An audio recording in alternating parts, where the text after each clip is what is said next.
മലയാളികളുടെ പ്രിയ താരം ഭാവനയാണ് ഇന്നത്തെ നമ്മുടെ അതിഥി. വെൽക്കം ഭാവന. ഭാവന ഞങ്ങളുടെ ഒപ്പം എന്നതാണ് ഞങ്ങളുടെ സന്തോഷം. പക്ഷേ അനോമിയാണ് ഭാവനയുടെ സന്തോഷം. എന്തൊക്കെയാണ് എക്സ്പെക്ടേഷൻസ്? അനോമിയുടെ എക്സ്പെക്ടേഷൻസ് ഞങ്ങൾക്ക് എല്ലാവർക്കും വളരെ പ്രതീക്ഷയുള്ള ഒരു മൂവിയാണ്. കാരണം ഒരു ത്രില്ലർ ഇൻവെസ്റ്റിഗേഷൻ സബ്ജക്റ്റാണ്. എനിക്ക് തോന്നുന്നു ത്രില്ലർ ഇഷ്ടപ്പെടുന്ന വലിയൊരു വിഭാഗം ആൾക്കാർ നമുക്കുണ്ട്, ഓഡിയൻസ്. അപ്പോൾ ഒരുപാട് ത്രില്ലർ ഫിലിംസ് ഓഫ് കോഴ്സ് വന്നു കഴിഞ്ഞു. പക്ഷേ ഇതിൽ കുറേ അൺപ്രഡിക്റ്റബിൾ ആയിട്ടുള്ള കുറച്ച് ഓഡിയൻസിനെ സർപ്രൈസ് ചെയ്യുന്ന രീതിയിലുള്ള കുറച്ച് എലമെൻറ്റ്സ് ഉണ്ട്. അപ്പോൾ അത് വർക്കാവും എന്നുള്ള ഒരു പ്രതീക്ഷയാണ് നമുക്ക് ഉള്ളത്. The word Anomie has A deep meaning അല്ലേ? ഫസ്റ്റ് ടൈം അനോമിയെക്കുറിച്ച് കേൾക്കുമ്പോൾ വാട്ട് വാസ് യുവർ റിയാക്ഷൻ? എൻ്റെ ഫസ്റ്റ് റിയാക്ഷൻ എന്ത് എന്നായിരുന്നു. കാരണം പിന്നെ ഞാൻ ഗൂഗിൾ ചെയ്ത് നോക്കിയിട്ടാണ് അനോമി എന്ന് പറയുന്നത് ഏലിയനേറ്റിംഗ് അല്ലെങ്കിൽ lack of social order in the society എന്നൊക്കെ. അപ്പം ഞാൻ പറഞ്ഞു, ആക്ച്വലി എനിക്ക് അതിനൊരു ഇൻഡിഫറൻസ് ഉണ്ടായിരുന്നു. ഡയറക്ടർ ഞാൻ പറഞ്ഞു കുറച്ചുകൂടി ഒരു ടൈറ്റിൽ വേറെ മാറ്റി പിടിക്കാമെന്നു. കാരണം എല്ലാവർക്കും ഇത് എന്താണെന്നുള്ളൊരു സംഭവം കിട്ടില്ല, അതുകൊണ്ട് മാറ്റാൻ പറഞ്ഞു. അപ്പോൾ ഓക്കെ എന്ന് പറഞ്ഞിട്ട് നമ്മളൊരു ശരിക്കും ഒരു ഷൂട്ടിംഗ് ടൈറ്റിൽ പോലെയാണ് അനോമി വെച്ചത്. പിന്നെ കുറേ ഡിസ്കഷൻസ് നടന്നു. വേറെ പല ഓപ്ഷൻസ് വന്നിട്ട് ആർക്കും അങ്ങോട്ട് അതൊരു ഈവൻ എനിക്ക് ഇൻക്ലൂഡിങ് അത്രയ്ക്ക് ഒരു കാച്ചി ആയിട്ട് തോന്നിയില്ല. അങ്ങനെയാണ് പിന്നെ അത് അനോമിയിലേക്ക് തന്നെ എത്തിയത്. പക്ഷെ ഇപ്പം എനിക്ക് തോന്നുന്നു അനോമി തന്നെയാണ് അതിനൊരു കറക്റ്റ് ആപ്റ്റായിട്ടുള്ള ഒരു ടൈറ്റിലും. ഇപ്പം അനോമി അല്ലാതെ വേറെ ഒന്നും ആലോചിക്കാനും പറ്റില്ല. അനോമി എന്താണ് എന്ന് പറഞ്ഞുകൊണ്ട് ആളുകൾ അത് അന്വേഷിക്കും അല്ലേ? സാറ ഫിലിപ്പ് അതാണ് ക്യാരക്ടർ. വിത്തൗട്ട് സ്പോയിലേഴ്സ് എങ്ങനെയാണ് സാറ ഫിലിപ്പിനെ ഞങ്ങളുടെ പ്രേക്ഷകർക്ക് വേണ്ടി ഇൻട്രൊഡ്യൂസ് ചെയ്യുക? സാറ ഫിലിപ്പ് തീർച്ചയായിട്ടും ഞാൻ ഇതുവരെ ചെയ്യാത്ത പോലത്തെ ഒരു ക്യാരക്ടറാണ്. അത് ഞാൻ ചെയ്ത ഒരുവിധം എല്ലാ ക്യാരക്ടേഴ്സിനും കുറേ എവിടെയൊക്കെയോ നമ്മൾ സിമിലാരിറ്റീസ് കാണാം, അല്ലെങ്കിൽ എവിടെയൊക്കെയോ ഞങ്ങൾക്ക് പരിചയമുള്ള ഒരു ആള് എന്നുള്ള രീതിയിലത്തെ ഒരു എലമെൻറ്റ് മിക്ക ക്യാരക്ടേഴ്സിനും കാണാം. കുറച്ച് ഹ്യൂമർ ഉണ്ടാവും, കുറച്ച് ബബ്ലി ആയിട്ടുള്ള, വളരെ ടോക്കറ്റീവ് ആയിട്ടുള്ള. പക്ഷേ ഇതിൽ നിന്നൊക്കെ ഡിഫറെൻ്റ് ആണ് സാറ. പിന്നെ സാറയുടെ ഒരു ഡീപ്പ് കണക്ഷൻ എന്ന് പറയുന്നത് സാറയുടെ ബ്രദറായിട്ടാണ്. അതാണ് സിയാൻ എന്ന് പറഞ്ഞിട്ടുള്ള ക്യാരക്ടർ ഷെബിൻ ബെൻസൺ ആണ് ചെയ്യുന്നത്. അപ്പോൾ ആ ക്യാരക്ടറെ വളരെ പ്രൊട്ടക്റ്റീവായിട്ട് അല്ലെങ്കിൽ ഒരുപാട് സ്നേഹിക്കുന്ന ഒരു സാറ, ഈ അനിയൻ പെട്ടെന്ന് ഡിസപ്പിയർ ആവുമ്പോൾ സാറ അതിനെങ്ങനെ അക്സെപ്റ്റ് ചെയ്യുന്നു, അല്ലെങ്കിൽ അത് എങ്ങനെയാണ് സാറ ലൈഫിൽ പിന്നെ സാറയുടെ ലൈഫിൽ പിന്നീട് വരുന്ന മാറ്റങ്ങളാണ് ശരിക്കും അനോമി. അപ്പോൾ അതിൽ സാറ നമ്മളെ എല്ലാവരെയും സർപ്രൈസ് ചെയ്യുന്ന ഒരു ജേർണിയാണ് സാറയുടെ. കാരണം നമ്മൾ പുറത്തുനിന്ന് കാണുമ്പോൾ വളരെ കമ്പോസ്ഡ് ആൻഡ് ബോൾഡ് ആയിട്ടുള്ള ഒരു സാറ ഒരു ഫോറൻസിക് അനലിസ്റ്റാണ്. പക്ഷെ ഒരു അനിയൻ്റെ കാര്യം വരുമ്പോഴത്തേക്കും ഇമോഷണലി എത്ര വൾണറബിളാണ് എന്നുള്ള ഒരു ഷെയ്ഡും കൂടി പുറത്ത് വരികയാണ്. സാർ ഒരു ഫൈറ്ററാണ്. ഫൈറ്റർ എന്നും പറയാം. അങ്ങനെ ഭയങ്കര റെസിലിയൻ്റ് ആണ് സാറ. അതായത് അനിയൻ എന്ത് സംഭവിച്ചു എന്നുള്ളതിൻ്റെ ഒരു സത്യം പുറത്തു കൊണ്ടുവരാനുള്ള ഒരു ജേർണിയാണ് സാറയുടെ. Sara Bhavana, is there any connection ഉണ്ടോ എന്ന് ചോദിച്ചാൽ അങ്ങനെ എനിക്ക് എടുത്ത് പറയാൻ ഇല്ല. പക്ഷെ മേ ബി എവിടെയൊക്കെയോ സാറയുടെ ഒരു പ്രാക്ടിക്കാലിറ്റി ഓർ മേ ബി അങ്ങനെയൊക്കെയുള്ള കാര്യങ്ങൾ കുറച്ച് മേ ബി ഉണ്ടാവുമായിരിക്കാം. ചെറിയ സിമിലാരിറ്റീസ് ഉണ്ടാവുമായിരിക്കാം. ചെയ്തിട്ടില്ലാത്ത ക്യാരക്ടർ ആണെങ്കിൽ പോലും റിയൽ ലൈഫുമായി കുറേയൊക്കെ ബന്ധപ്പെട്ട് കിടക്കുന്നു സാറ. ചെറിയ മേ ബി ട്രേറ്റ്സ് ഈ പറഞ്ഞ പോലെ ഈ പ്രാക്ടിക്കലായി ചിന്തിക്കുന്നു, അല്ലെങ്കിൽ വാട്ട് ഇസ് നെക്സ്റ്റ് എന്നുള്ള രീതിയിൽ ഒരു റെസിലിയൻ്റ് ആണ്, അങ്ങനെയൊക്കെയുള്ള ചെറിയ ഫാക്ടേഴ്സ്. ഒരുപാട് ടെക്നിക്കൽ മൈൽ സ്റ്റോൺസ് അവകാശപ്പെടുന്നുണ്ട് ചിത്രം. അതിന് സ്പെഷ്യൽ കെയർ കൊടുത്തിട്ടുള്ളത് എങ്ങനെയാണ് ചിത്രത്തിൻ്റെ മേക്കിംഗ്? ഇത് പുതിയൊരു ഡയറക്ടറാണ്, റിയാസ് മാരാത്ത എന്ന് പറഞ്ഞിട്ട്. അദ്ദേഹം ആദ്യമായി ചെയ്യുന്നൊരു ഫിലിം ആയതുകൊണ്ട് തന്നെ നമ്മൾ അപ്പോളേ കൊണ്ടുവന്നൊരു കോൺഷ്യസ് ഡിസിഷനാണ്. നമ്മൾ ടെക്നീഷ്യൻസ് വളരെ എന്താ പറയുക ടാലൻറ്റഡ് ആയിട്ടുള്ള അല്ലെങ്കിൽ അങ്ങനത്തെ ഉള്ള ആൾക്കാരാണ്. ബിക്കോസ് ഈ മൂവിയുടെ ടോൺ അങ്ങനെയാണ്, അതിൻ്റെ ഒരു മൂഡ് അങ്ങനെയാണ്. അപ്പോൾ നമ്മുടെ DOP എന്ന് പറയുന്നത് സുജിത് സാരംഗ്. അദ്ദേഹം ഡിയർ കോമ്രേഡിൻ്റെയും അല്ലെങ്കിൽ അങ്ങനെ കുറേ മൂവീസ് ചെയ്തിട്ടുള്ള ഒരാളാണ്. മ്യൂസിക് ചെയ്തിരിക്കുന്നത് ഹർഷവർദ്ധനാണ് ആനിമലിൻ്റെ അർജുൻ റെഡ്ഡിയുടെ ഒക്കെ മ്യൂസിക് ഡയറക്ടർ. പിന്നെ എഡിറ്റിംഗ് കിരൺ ദാസ് ആണ്. അതുപോലെ സൗണ്ട് ചെയ്തിരിക്കുന്നത് ഫസലാണ്. സോ ഡെഫിനറ്റ്ലി നമ്മൾ ടെക്നീഷ്യൻസ് വൈസ് നമ്മൾ വളരെ എക്സ്പീരിയൻസ്ഡ് ആയിട്ടുള്ള, വളരെ സീസൺഡ് ആയിട്ടുള്ള ടെക്നീഷ്യൻസ് ആണ് നമ്മളിതിൽ ചെയ്യുന്നത്. ഹോളിവുഡ് സ്റ്റൈലൊക്കെ അവകാശപ്പെടുന്ന ചില റിപ്പോർട്ട്സ് ഒക്കെ കണ്ടു. അല്ലാതെ ഇപ്പോൾ റിയാസിൻ്റെ മേക്കിംഗ് കുറച്ച് അങ്ങനത്തെ, ബിക്കോസ് ഈ മൂവിയുടെ മൂഡും അങ്ങനെ തന്നെയാണ്. നമ്മൾ ശരിക്കും ഒരു ഇൻവെസ്റ്റിഗേഷൻ ത്രില്ലർന്ന് വരുമ്പോൾ ഒരു കളർ ടോണും ഒരു ഇതും ഡിഫറെൻ്റ് ആയിരിക്കും എന്തായാലും. അപ്പോൾ അതിൽ നമുക്ക് ആ ചേഞ്ച് ശരിക്കും ആ സ്ക്രിപ്റ്റിൽ കാണാൻ പറ്റും. അതായത് മുൻപത്തെ നോർമലായിട്ടുള്ള സാറേയും അത് കഴിഞ്ഞിട്ടുമ്പോൾ ഫുൾ ആ മൂവിയുടെ മൂഡ് അല്ലെങ്കിൽ കളർ ടോൺ തന്നെ ഡിഫറെൻ്റ് ആവും.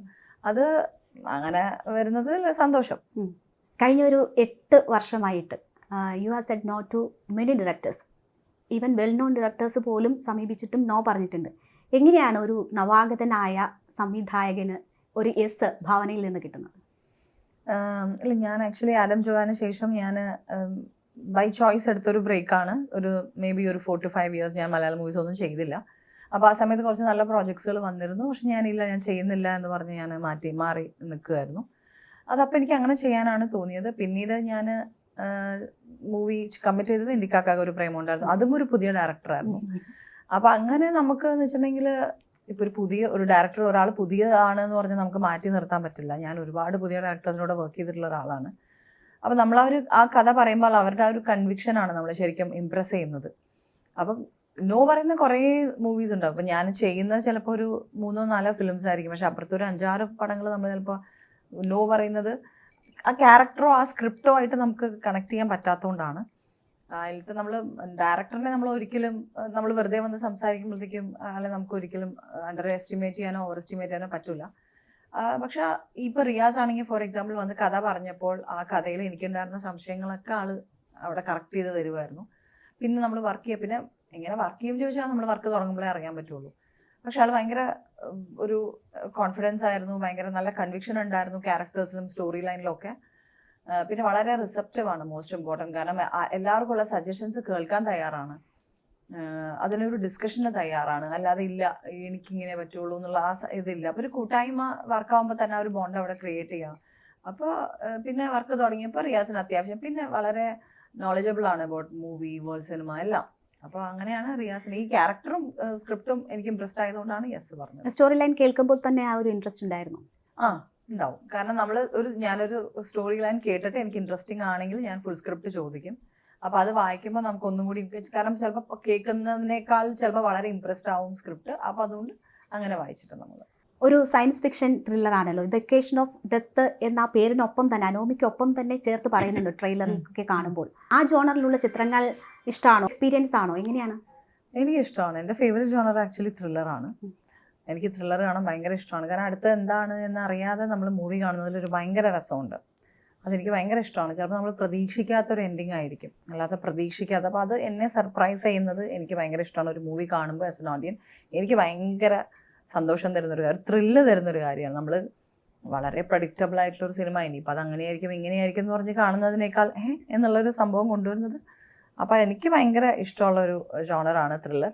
അപ്പോൾ ഇക്വേഷൻ ഓഫ് ഡെത്ത് എന്ന് പറയുന്നത് ഇതിലൊരു വളരെ ഇമ്പോർട്ടൻ്റ് ആയിട്ടുള്ള ഒരു കാര്യമാണ്. അതെനിക്ക് എന്താണെന്ന് ഇപ്പോൾ പറയാൻ പറ്റില്ല. അത് തീർച്ചയായിട്ടും മൂവി വരുമ്പോൾ തന്നെ. ജീവിതത്തിലെ ഒരു ടഫ് ടൈമിലാണ് ഈ ചിത്രവുമായി അസോസിയേറ്റ് ചെയ്യുന്നത് അല്ലേ? പല ഘട്ടങ്ങളുണ്ട്, അതിൽ ഒരു ഘട്ടം.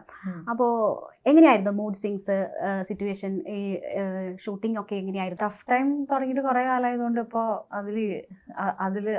അതിലങ്ങ് ഇതായിപ്പോയി, അതായത് ശീലമായി എന്ന് പറയില്ല അതുപോലെ. അതുകൊണ്ട് ഇപ്പോൾ മൂവി ചെയ്യുമ്പോൾ എനിക്ക് ടഫ് ടൈം ആണെന്ന് പറഞ്ഞിട്ട് എനിക്ക് എന്താ പറയുക, ഞാൻ കമ്മിറ്റ് ചെയ്യരുത്. അതൊരു വളരെ പ്രൊഫഷണലായി നമ്മൾ നിൽക്കേണ്ട ഒരു പ്രോജക്റ്റാണ്. എനിക്ക് പറ്റില്ല എന്ന് ഉറപ്പുള്ളതുകൊണ്ടാണ് ഞാൻ ആ ഒരു 4-5 വർഷം ഞാൻ ഗ്യാപ്പ് എടുത്തത്. അതുകൊണ്ടാണ് ഞാൻ കമ്മിറ്റ് ചെയ്യാതിരുന്നത്. കാരണം എന്തിനാ വെറുതെ കാരണം മറ്റുള്ള ഒരാൾക്കൊരു ബുദ്ധിമുട്ടുണ്ടാവരുത്. അപ്പോൾ അതൊക്കെ മാറി നമ്മളൊരു മൂവി ചെയ്യാൻ തുടങ്ങുമ്പോൾ പിന്നെ തീർച്ചയായിട്ടും നമ്മുടെ ഫുൾ എഫേർട്ട് കൊടുക്കുക എന്നുള്ളതാണ്. Of course good days bad days ഒരുപാട് ഉണ്ടായിട്ടുണ്ട്. പക്ഷേ സെയിം ടൈം എല്ലാവർക്കും ഉണ്ടാവും. ഇപ്പോൾ ഈവൻ നമ്മുടെ ലൊക്കേഷനിൽ ഞാൻ എല്ലാവരുടെയും ഒരു പോയിന്റ് ഓഫ് വ്യൂ ആലോചിക്കുന്ന ഒരാളാണ്. ഇപ്പം നമ്മുടെ ഒരു ലൊക്കേഷനിൽ വർക്ക് ചെയ്തുകൊണ്ടിരിക്കുമ്പോൾ ഡയറക്ടർ ഉൾപ്പെടെ, അല്ലെങ്കിൽ പ്രൊഡ്യൂസർ ആയിക്കോട്ടെ, ക്യാമറാമാൻ ആയിക്കോട്ടെ, ഈവൻ ആർട്ടിൽ വർക്ക് ചെയ്യണം, എന്തിനും നമ്മൾ പ്രൊഡക്ഷനിൽ വർക്ക് ചെയ്യുന്ന ചേട്ടന്മാർക്ക് വരെ എന്തെങ്കിലും പ്രശ്നങ്ങളുണ്ടാവും വീട്ടിലൊക്കെ. എന്ന് കരുതി നമ്മൾ മറ്റുള്ളവരോടത് കാണിച്ചിട്ട് കാര്യമില്ല. അപ്പോൾ അങ്ങനെ എഫക്റ്റ് ചെയ്യാൻ ഞാൻ സമ്മതിക്കാറില്ല. ചില ദിവസങ്ങളിൽ ചിലപ്പോൾ നമ്മൾ ഷോർട്ട് ചെയ്യുക, മാറി മിണ്ടാതിരിക്കുക എന്നുള്ളതിന് അല്ലാതെ വേറെ ബുദ്ധിമുട്ടുണ്ടാക്കുന്ന രീതിയിലൊന്നും it's fine. You are here in this industry for 23 years. ഇത് 90th ഫിലിമാണ് അല്ലേ? ഒരു ഭാവനയുടെ ഒരു റീ ഇൻട്രൊഡക്ഷൻ ആകും ഈ ചിത്രം എന്നാണ് അണിയറക്കാർ പറയുന്നത്. Do you think so? Reintroducing Bhavana എന്നുള്ളത് എഴുതാനുള്ളൊരു കാരണം ഞാൻ ഇതുവരെ ചെയ്തിട്ടില്ലാത്തൊരു ക്യാരക്ടറും കൂടി ആയതുകൊണ്ടാണ്. അത് ശരിക്കും ഞാൻ ഇതുവരെ ചെയ്തിട്ടുള്ള ക്യാരക്ടേഴ്സിൽ നിന്നും ഇത് മിക്ക സിനിമകളും എല്ലാവരും പറയുന്നതാണ്. പക്ഷെ ഇത് ശരിക്കും ജെനുവിൻലി ഞാൻ ചെയ്യാത്ത ഒരു ക്യാരക്ടർ പോലെ ആയതുകൊണ്ട് ലുക്ക് വൈസ് ആണെങ്കിലും ഒക്കെ അതുകൊണ്ടാണ് അവർ റീഇൻട്രൊഡ്യൂസിങ് ഭാവന എന്ന് വെച്ചോട്ടേന്ന് ചോദിച്ചു. അങ്ങനെ എനിക്കും അതൊരു നല്ല ഐഡിയ ആയിട്ട് തോന്നി, അങ്ങനെ അത് വെച്ചു എന്ന് മാത്രം. മാസ് എൻട്രി ആകുമോ? മാസമൊന്നുമില്ല വളത്തിൽ. അതായത് അത് ഇങ്ങനെ ഒരു റിയലിസ്റ്റിക് സ്റ്റോറിയാണ്. അതിനകത്ത് ഈ ക്യാരക്ടർ കുറച്ച് എവിടെയൊക്കെയോ നമുക്ക് ഇവള് കൊള്ളാലോ അല്ലെങ്കിൽ ഇവള് ചെയ്ത് അങ്ങനത്തെ തോന്നുന്നല്ലാതെ അങ്ങനെ ഒരു മാസ് അപ്പീലൊന്നും പിടിച്ചിട്ടില്ല. ടീനേജിലാണ് ഭാവന സിനിമയിലേക്ക് വരുന്നത്. അപ്പോൾ ആ സമയം മുതൽ മലയാള സിനിമയിലുണ്ട്, ഇത്രയും വർഷമാകുന്നു. മലയാള സിനിമയിലെ മാറ്റത്തെ എങ്ങനെയാണ് നോക്കിക്കാണുന്നത്? വളരെ നല്ലൊരു മാറ്റത്തിൽ കൂടെയാണ് മലയാള സിനിമ കടന്നുകൊണ്ടിരിക്കുന്നത്. വളരെ വളരെ വളരെ നല്ലൊരു കാര്യം. ഇപ്പോൾ നമ്മുടെ സിനിമകൾ ഇപ്പോൾ മലയാളികളല്ലാത്ത ഓഡിയൻസിലേക്ക് എത്താൻ നമുക്ക് കുറേ പ്ലാറ്റ്ഫോംസ് ഉണ്ട്, OTT പ്ലാറ്റ്ഫോംസ് ഒക്കെ, ഈവൻ യൂട്യൂബിലാണെങ്കിൽ പോലും. സോ അത് മലയാളം സിനിമയുടെ ഒരു ക്വാളിറ്റി മലയാളികളല്ലാത്ത ആൾക്കാർ കാണുകയും അത് അപ്രിഷ്യേറ്റ് ചെയ്യുകയും ചെയ്യുക എന്ന് പറയുന്നത് നമുക്ക് വളരെ നല്ലതാണ്. പക്ഷെ നമ്മൾ ഇപ്പോൾ ഇന്ന് നല്ല സിനിമകൾ ചെയ്തുകൊണ്ടിരിക്കുന്ന ആൾക്കാരല്ല മലയാളം ഇൻഡസ്ട്രി. 70s തൊട്ട് 80s തൊട്ട് 90s തൊട്ട് ഒക്കെ നമ്മൾ വളരെ കണ്ടന്റ് ഓറിയന്റഡ് ആയിട്ടുള്ള വളരെ നല്ല സിനിമകൾ ചെയ്യുന്ന ഒരു ഇൻഡസ്ട്രിയാണ്. പക്ഷെ ഇപ്പോഴാണ് അത് കൂടുതലും നോൺ മലയാളീസിലേക്ക് എത്തി എന്നുള്ളൊരു വ്യത്യാസം മാത്രമേ ഉള്ളൂ. നമുക്ക് ശരിക്കും പറഞ്ഞു കൊടുക്കാൻ ഒരു വലിയ ലിസ്റ്റ് ഓഫ്, നമ്മൾ ഒരിക്കലും അങ്ങനെ വെറുതെ ഒരു കൊമേഴ്ഷ്യൽ സിനിമകൾ ഒരുപാടുണ്ടെങ്കിൽ പോലും എടുത്തു പറയാവുന്ന നല്ല സിനിമകൾ നമ്മുടെ മലയാളം ഇൻഡസ്ട്രിയിൽ എന്നും വന്നിട്ടുണ്ട്. അതുകൊണ്ട് ഇപ്പോൾ ആ ഒരു മാറ്റം എന്ന് നമുക്ക് ഫീൽ ചെയ്യുന്നതിൻ്റെ മെയിൻ കാര്യം എന്നുള്ള OTTs വന്ന കാരണം മറ്റുള്ളവരിലേക്കും ഫ്രം തെലുഗു, തമിഴ്, കർണാടക അല്ലെങ്കിൽ ഹിന്ദി, ഈവൻ പാകിസ്ഥാനി ആക്ടേഴ്സ് വരെ മലയാളം സിനിമകൾ പ്രേസ് ചെയ്യാനുള്ളൊരു സാഹചര്യം നമുക്കുണ്ടായി.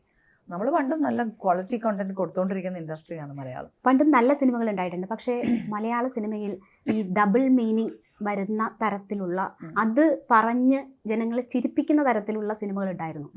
പൊളിറ്റിക്കൽ കറക്റ്റ്നെസ്സിനെ കുറിച്ചൊന്നും ആളുകൾ ചിന്തിക്കാത്ത കാലമുണ്ടായിരുന്നു. പക്ഷെ അതിന് വന്ന മാറ്റമുണ്ടല്ലോ, അത് എങ്ങനെയാണ് കാണുന്നത്? അത് ചിലപ്പോൾ ഇപ്പോഴത്തെ വരുന്നൊരു ജനറേഷൻ അത് അങ്ങനെ ഒരു കോമഡി ആയിട്ട് തോന്നുന്നുണ്ടാവില്ല. കാരണം ആ സമയത്ത് നമ്മളത് കണ്ടു, ചിരിച്ചു, അതങ്ങ് പോയി. പക്ഷെ പിന്നെ ആ സമയത്ത് നമ്മൾ അങ്ങനെ സീരിയസ് ആയിട്ട് അത് ചിന്തിച്ചിട്ടുണ്ടാവില്ല, അതൊരു സിനിമയുടെ ഭാഗമായത്. പക്ഷെ ഇപ്പോൾ വരുന്ന ജനറേഷൻ അത് ഒരു കോമഡി ആയിട്ടോ അല്ലെങ്കിൽ അങ്ങനെ ചിരിച്ച് കളയാവുന്ന ഒരു കാര്യമായിട്ട് അവരത് കാണുന്നില്ല. അപ്പോൾ അവരതിൽ മറ്റുള്ള കാര്യങ്ങൾ പറയുമ്പോൾ മേ ബി നമ്മളും ചില സമയത്ത് ശരിയാണല്ലോ എന്ന് നമുക്ക് തോന്നിപ്പോവും. അന്ന് നമ്മൾ അത്ര സീരിയസ് ആയിട്ട് ചിലപ്പോൾ നമ്മളിപ്പോൾ, അതായത് ഇപ്പോൾ കുറച്ച് തടിച്ചിട്ടുള്ള ആളാണെന്നൊക്കെ നമ്മൾ പറയുന്നത് ചിലപ്പോൾ കളിയാക്കിയിട്ടായിരിക്കില്ല, ചിലപ്പോൾ അറിയാത്ത മനസ്സിലായി കുറച്ച് തടിച്ചിട്ടല്ലേ അങ്ങനെ പറയുമ്പോൾ. പക്ഷെ ഇപ്പോഴാണ് നമ്മൾ അങ്ങനെ പറയാൻ പാടില്ല എന്നുള്ളൊരു, ഒന്ന് നോക്കുമ്പോൾ ശരിയാണ്, അതൊരു ചിലപ്പോൾ വിഷമമായാലോ എന്നുള്ള, നമ്മളങ്ങനെ ചിന്തിച്ചിട്ടില്ല. ഇപ്പം വരുന്ന ജനറേഷൻ പറയുമ്പോൾ നമുക്കും തോന്നും ശരിയാണ്, നമ്മളത് പറയണ്ട എന്നുള്ളൊരു കാര്യം. നമ്മൾ അന്ന് കളിയാക്കി പറയുന്നു. ഓഫ് കോഴ്സ് എനിക്ക് തോന്നുന്നു ഞാനൊന്നും അങ്ങനെ കളിയാക്കി പറയാറുണ്ടായിരുന്നില്ല. പക്ഷെ നമ്മൾ ചിലപ്പോൾ ഇങ്ങനെയൊക്കെ പറയാം, മനസ്സിലായി കുറച്ചൊരു ഇരുനിറത്തിലുള്ള ആളല്ലേ എന്നൊക്കെ പറയുന്നത് കളിയാക്കിയിട്ടല്ല പറയാം, നമ്മൾ ചിലപ്പോൾ അങ്ങനെ പറഞ്ഞു പോകുന്ന. പക്ഷെ ഇപ്പം നമ്മൾ അങ്ങനെ പറയില്ല, ബിക്കോസ് നമ്മൾ വിചാരിക്കും ശരി അങ്ങനെ നമ്മൾ ഇങ്ങനെ പറയരുതല്ലോ എന്നുള്ളത്. എനിക്ക് തോന്നുന്നു ഈ ഒരു ജനറേഷൻ വന്ന മാറ്റത്തിനൊപ്പം നമുക്ക് ചിലപ്പോൾ ശരിയാണ്, അവർ പറയുന്നതിൽ ശരിയുണ്ട് എന്ന് നമുക്ക് തോന്നിപ്പോകുന്നതാണ്. 15ാമത്തെ വയസ്സിൽ ഭാവന കണ്ട സിനിമാ സെറ്റുകളിൽ നിന്ന് നമ്മുടെ സിനിമാ സെറ്റുകൾ ഇപ്പം മാറിയിട്ടുണ്ടോ? സിനിമ സെറ്റുകളിൽ വലിയ വ്യത്യാസങ്ങളൊന്നും അധികം എനിക്ക് തോന്നുന്നില്ല. ഓഫ് കോഴ്സ് ഇന്ന് കാരവാൻ കൾച്ചർ ഉള്ളത് കൊണ്ട് ഞാൻ ആദ്യമായിട്ട് കാരവാൻ യൂസ് ചെയ്യുന്നത് ഞാൻ തമിഴ് ഫിലിം ചെയ്യുമ്പോഴാണ്. ഫസ്റ്റ് തമിഴ് ഫിലിം പോകുമ്പോൾ കാരവാൻ ഉണ്ട്. അപ്പോഴാണ് ഞാൻ മലയാളം, അതിന് മുമ്പ് നമ്മൾ കാരവാൻ ഉണ്ടായിരുന്നില്ല. അപ്പം നമ്മളെല്ലാവരും ഷൂട്ട് കഴിഞ്ഞിട്ടുണ്ടെങ്കിൽ എല്ലാവരും കൂടി കസാരയൊക്കെ ഇട്ടിരുന്ന് അവിടെ ഇരുന്ന് ചിരിച്ച് കളിച്ച് സംസാരിച്ച്, പിന്നെ തമിഴ്നാട്ടിൽ നമ്മൾ കാരവാൻ വന്നപ്പോഴാണ് അതൊക്കെ അങ്ങനത്തെ മാറ്റങ്ങൾ ഉണ്ടായിട്ടുണ്ടെന്നല്ലാതെ വേറെ, പിന്നെ ഓഫ്കോഴ്സ് ക്യാമറകൾ മാറുന്നു, എഡിറ്റിംഗ് ഒരു സ്റ്റൈല് മാറും, അങ്ങനെ ഇങ്ങനെയൊക്കെ മാറ്റങ്ങൾ എന്നല്ലാതെ ലൊക്കേഷനിൽ അങ്ങനെ പറയത്തക്ക അങ്ങനെ ഭയങ്കര മാറ്റമൊന്നും തോന്നുന്നു. ഇനിയും സ്ത്രീ സൗഹൃദമാകേണ്ടതുണ്ട് സിനിമാ സെറ്റുകൾ. അത് നമുക്ക് ഇപ്പം ഇംഗ്ലീഷ് മൂവീസൊക്കെ കാണുകയാണെങ്കിൽ അവരുടെ മേക്കിംഗ് വീഡിയോസ് ഒക്കെ കാണുകയാണെങ്കിൽ ഒരുപാട് സ്ത്രീകളെ കാണാൻ പറ്റും. അസിസ്റ്റന്റ് ഡയറക്ടേഴ്സ് ആണെങ്കിലും ആർട്ടിൽ വർക്ക് ചെയ്യുന്ന ആൾക്കാരുണ്ടാവും. അതൊക്കെ ഇവിടെ ആക്ച്വലി ഇപ്പം നോക്കുകയാണെങ്കിൽ ഉണ്ട്. കോസ്റ്റ്യൂം ഡിപ്പാർട്ട്മെൻറ്റ്, അതുപോലെ മേക്കപ്പ് ഡിപ്പാർട്ട്മെൻറ്റ്, പിന്നെ അസിസ്റ്റന്റ് ഡയറക്ടേഴ്സ് ഉണ്ട്. പക്ഷെ പിന്നെ ഇപ്പോൾ ഈ ആർട്ട് ക്യാമറ എന്നൊക്കെ പറയുന്ന മേ ബി ആ ഒരു ഇതുണ്ടാവുമായിരിക്കും. പക്ഷെ വുമൻ ക്യാമറ ഒക്കെ വരാൻ തുടങ്ങിയിട്ടുണ്ട്, ഒരുപാട് പേരുണ്ട്. അത് നല്ല കാര്യം. മലയാള സിനിമയിലെ ചില മാറ്റങ്ങളെക്കുറിച്ചാണ്, പോസിറ്റീവായ മാറ്റങ്ങളെക്കുറിച്ചാണല്ലോ നമ്മൾ പറഞ്ഞത്. ആ മാറ്റങ്ങൾ അന്വേഷിച്ച് പോയാൽ അതിന് പിന്നിലൊരു യങ് സൂപ്പർ സ്റ്റാർ ഉണ്ടായിരുന്നു എന്ന് നമുക്ക് കാണാൻ പറ്റും. ഫൈറ്റ് ചെയ്യാൻ തീരുമാനിച്ച ഒരു നടി, ആ ഫൈറ്റിനെ കുറിച്ച്, അതുണ്ടാക്കിയ മാറ്റങ്ങളെക്കുറിച്ച് എങ്ങനെയാണ് കാണുന്നത്? ഫസ്റ്റ് ഓഫ് ഓൾ ഞാൻ സൂപ്പർ സ്റ്റാറേ അല്ല, പിന്നെ അതിൻ്റെ മാറ്റമൊന്നും എനിക്ക് തോന്നുന്നില്ല. എനിക്ക് അറിഞ്ഞുകൂടാ അത് ഇൻഡയറക്ട്ലി എഫക്റ്റ് ചെയ്തിട്ടുണ്ടോ എന്നുള്ളത് എനിക്ക് അറിഞ്ഞുകൂടാ. പക്ഷേ വളരെ നല്ലൊരു മാറ്റമാണ് ഇൻഡസ്ട്രിയിൽ ഉണ്ടായിട്ടുള്ളത്. അതിപ്പോൾ എങ്ങനെയായാലും നമുക്ക് വളരെ നല്ലതാണ്. ഒരുപാട് പുതിയ ഫിലിം മേക്കേഴ്സ് അല്ലെങ്കിൽ ഒരുപാട് പുതിയ പുതിയ ആക്ടേഴ്സ്. ഇപ്പോൾ നമുക്ക് ഏറ്റവും ഗുണം എന്താണെന്ന് വെച്ചാൽ വെറുതെ കുറേ ആക്ടേഴ്സ് വരില്ല ചെയ്തത്, എല്ലാവരും എക്സ്ട്രീംലി ടാലൻറ്റഡ് ആണ്. അതായത് ഒരു പടം കണ്ടു കഴിഞ്ഞാൽ ചിലപ്പോൾ അത് ആ ആക്ടറിൻ്റെ ഫസ്റ്റ് സിനിമയായിരിക്കും, പക്ഷെ അതിലുള്ള പെർഫോമൻസ് കണ്ട് നമ്മൾ ഇവർ ഇത്രയും കാലം എവിടെയായിരുന്നു എന്ന് നമുക്ക് തോന്നിപ്പോവും. ആ ഒരു ബാരിയർ അങ്ങ് തകർന്നത് ഭയങ്കര ഒരു നല്ല സൈനാണ്. കാരണം ടാലൻറ്റഡ് ആയിട്ടുള്ള കുറേ ഫിലിം മേക്കേഴ്സ്, പിന്നെ വളരെ ടാലൻറ്റഡ് ആയിട്ടുള്ള റൈറ്റേഴ്സ്, ആക്ടേഴ്സ്, അത് അങ്ങനൊരു എഫക്റ്റ് എൻ്റെ ഒരു ഇത് കാരണം ഉണ്ടായിട്ടുണ്ടോ എന്ന് ചോദിച്ചാൽ എനിക്ക് അതിനൊരു യെസ് അതുകൊണ്ടാണെന്ന് എനിക്ക് പറയാൻ പറ്റില്ല, എനിക്ക് അറിഞ്ഞുകൂടാ. പക്ഷെ അങ്ങനൊരു എഫക്റ്റ് ഉണ്ടായിട്ടുണ്ടെങ്കിൽ വിച്ച് ഇസ് റിയലി ഗുഡ്. കാരണം അതുകൊണ്ടാണ് നമ്മളിപ്പോൾ ഇത്രയും മലയാള സിനിമ നമ്മൾ സംസാരിച്ചുകൊണ്ടിരിക്കുന്നത്. നമുക്കിപ്പോൾ ഒരു 10 മൂവി എടുത്തു കഴിഞ്ഞാൽ അതിലൊരു 9 മൂവിയും നല്ലതാണ്. അത് ഭയങ്കര നല്ലൊരു ഇക്വേഷനാണ്, ഇൻഡസ്ട്രിക്ക് അത് നല്ലതാണ്. ബേസിക്കലി ഫിലിം മേക്കേഴ്സിൻ്റെ ഇടയിൽ ഒരു കോമ്പറ്റീഷനായി, നമുക്ക് ഇതിനേക്കാളും നല്ല സിനിമ കൊടുക്കണം, നല്ല ക്വാളിറ്റി കണ്ടൻറ്റ് വരാൻ തുടങ്ങി. അതിനനുസരിച്ച് ഏറ്റവും മാറിയിരിക്കുന്ന ഓഡിയൻസ് അത്ര ഇവോൾവ് ആണ്. കാരണം അവർ Korean film, Spanish movies, German, English, French അവർ കാണാത്തതായിട്ടില്ല ഇപ്പോൾ, ഇൻക്ലൂഡിങ് സീരീസൊക്കെ. പണ്ട് സിനിമ റിലേറ്റഡ് ആയിട്ടുള്ള നിൽക്കുന്ന ആൾക്കാരാണ് ഒരുപാട് ആ മൂവി. ഇപ്പോൾ ഓഡിയൻസ് അതിനേക്കാൾ അപ്ഡേറ്റഡ് ആണ്. സോ നമ്മൾ ഓഡിയൻസിനെ ഒരിക്കലും നമുക്ക് അണ്ടർ എസ്റ്റിമേറ്റ് ചെയ്ത് കാണാൻ പറ്റില്ല. എന്ത് കൊടുത്താലാണ് ഇവർ സന്തോഷിക്കുക അല്ലെങ്കിൽ ഇവർ സാറ്റിസ്ഫൈഡ് ആവുക എന്ന് പറയുന്നത് എല്ലാ ഫിലിം മേക്കേഴ്സിനും വലിയ ചാലഞ്ചാണ്. അപ്പം അതൊരു ഹെൽത്തി ചാലഞ്ചാണ്. അതുകൊണ്ടാണ് നമ്മുടെ ഇൻഡസ്ട്രി പിന്നെ ഫ്ലറിഷ് ആയിക്കൊണ്ടിരിക്കുന്നതും ഇത്രയും യങ് സൂപ്പർ ടാലൻറ്റഡ് ആയിട്ടുള്ള ടെക്നീഷ്യൻസും ആക്ടേഴ്സും വരുന്നതും. സോ ഇഫ് അതിന് ഒരു ഇൻഡയറക്ട്ലി ഒരു എഫക്റ്റ് ആണ് എങ്കിൽ വിച്ച് ഇസ് റിയലി ഗുഡ്. ഞാനൊരു സൂപ്പർ സ്റ്റാർ അല്ല എന്ന് പറഞ്ഞല്ലോ, മലയാളത്തിനൊരു ലേഡി സൂപ്പർ സ്റ്റാർ ഉണ്ടോ? ഓഫ് കോഴ്സ് മഞ്ജു ചേച്ചിനെ നമ്മൾ ലേഡി സൂപ്പർ സ്റ്റാർ എന്നല്ലേ വിളിക്കുന്നത്. നല്ലല്ലേ? ഒരു സൂപ്പർ സ്റ്റാറേ ഉള്ളോ? എൻ്റെ അഭിപ്രായത്തിൽ ഉർവശി ചേച്ചി സൂപ്പർ സ്റ്റാർ അല്ലേ? ഉർവശി ചേച്ചി ചെയ്യാത്ത രീതിയിലുള്ള ക്യാരക്ടേഴ്സ് ഉണ്ടോ? ഉർവശി ചേച്ചീനെ നമുക്ക് ആരെങ്കിലും ആയിട്ട് കമ്പയർ ചെയ്യാൻ പറ്റുമോ? ഉർവശി ചേച്ചി ഇങ്ങനെ ഇവിടെ നിൽക്കുകയാണ്. ഉർവശി ചേച്ചി ചെയ്തു വെച്ച ക്യാരക്ടേഴ്സ് കണ്ടു കഴിഞ്ഞാൽ നമുക്ക് ഇങ്ങനെ നോക്കിയിരിക്കാനേ പറ്റുള്ളൂ. ഞാനിപ്പോൾ ഉർവശി ചേച്ചിയുടെ ഒരു മൂവി ഇപ്പോൾ അടുത്ത ചെയ്തപ്പോൾ ഞാൻ പറഞ്ഞു, ഉർവശി ചേച്ചി ഞാൻ ഈ മൂവി കമ്മിറ്റ് ചെയ്യാനുള്ള പ്രൈമറി റീസൺ ഉർവശി ചേച്ചിയുടെ കൂടെ അഭിനയിക്കുക എന്നുള്ളതാണ്. സോ അത് ഉർവശി ചേച്ചി ഒരു റിയൽ സൂപ്പർ സ്റ്റാർ ആണ്. ഒരു ആക്ടർ എന്നതിനപ്പുറം തന്നെ you are an icon, role model. അപ്പോൾ ഭാവനയെ ഞാനൊരു ലേഡി സൂപ്പർ സ്റ്റാർ എന്ന് വെച്ചാൽ സൂപ്പർ സ്റ്റാർ ഒക്കെ എന്നൊക്കെ പറയുന്നത് എൻ്റെ ഷോൾഡറിൽ all means I don't know, എനിക്ക് ഭാവന എന്ന് പറയുന്നത് തന്നെയാണ് ഇഷ്ടം. കാരണം അതിലൊരു മീനിങ് ഉണ്ട്. ഈ സൂപ്പർ സ്റ്റാർ എന്ന് പറയുന്നത് നമ്മൾ വെറുതെ എല്ലാവരും വിളിക്കാൻ പറ്റില്ല. നമ്മുടെ ഒരു ഫിലിംസിനെ പറ്റി സംസാരിക്കുകയാണെങ്കിൽ നമ്മുടെ ഷോൾഡറിൽ പടങ്ങൾ റിലീസ് ചെയ്ത് അതിന് പൈസ വരുത്തി പ്രൊഡ്യൂസറിന് ലാഭമായി നമ്മുടെ പടങ്ങൾക്ക് ബിസിനസ് ആവാൻ തുടങ്ങിയെന്ന് പറയുമ്പോഴാണ് ഒരാൾ സൂപ്പർ സ്റ്റാർ ആവുന്നത്.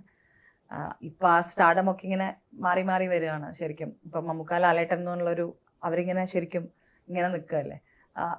Mega star and super star നമുക്കറിയാം, സൂപ്പർ സ്റ്റാർസ് എന്ന് പറയുന്നത് ഫിലിം ഇതിൽ വെച്ച് നോക്കുകയാണെങ്കിൽ. അപ്പം അങ്ങനെ ഒരു മൂവി ഹിറ്റാവുക, അങ്ങനെ വേറൊരു ഫിലിം നമ്മൾ അങ്ങനെയൊക്കെ ആണെങ്കിൽ പറയുന്നതിൽ. പിന്നെ ഇപ്പോൾ എന്ന് വെച്ചാൽ സൂപ്പർ സ്റ്റാർ എന്നൊക്കെ പറയുന്നത് നമുക്കങ്ങനെ ഒരു അയ്യോ സൂപ്പർ സ്റ്റാർ ആവുക, എന്നെ സൂപ്പർ സ്റ്റാർ എന്ന് വിളിക്കുക, അങ്ങനെയൊന്നും ഒരിക്കലും ചിന്തിച്ചിട്ടില്ല. അഭിനയത്തിൻ്റെ കാര്യത്തിൽ ഭാവന പറഞ്ഞ പോലെ ഇതുപോലെ ഒരുപാട് ഘടകങ്ങൾ ഉണ്ടാകാം. പക്ഷേ അതിനപ്പുറം ഭാവന എന്ന് പറയുന്നത് ഒരു റോൾ മോഡലാണ്. സ്ത്രീകളെ സംബന്ധിച്ച് അവർക്ക് ഒരു പ്രചോദനമാണ്, ഒരു ഐക്കണാണ്.